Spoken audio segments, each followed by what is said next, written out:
Hi guys, welcome in my देसी kitchen. आज बना लेते हैं एक काढ़ा जो कि खांसी में भी बहुत लाभदायक है और वेट लॉस भी करेगा।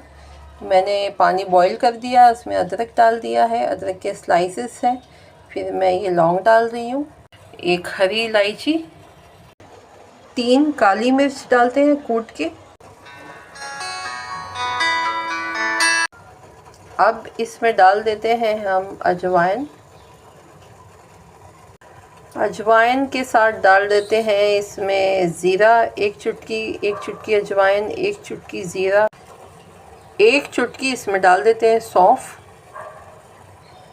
अब इसको थोड़ी देर बॉईल होने देंगे। जब तक बॉईल होगा, इसका पानी रिड्यूस होने लगेगा थोड़ा थोड़ा, तब हमें इसको स्ट्रेन कर लेना है। अब इसको मैं स्ट्रेन कर लेती हूँ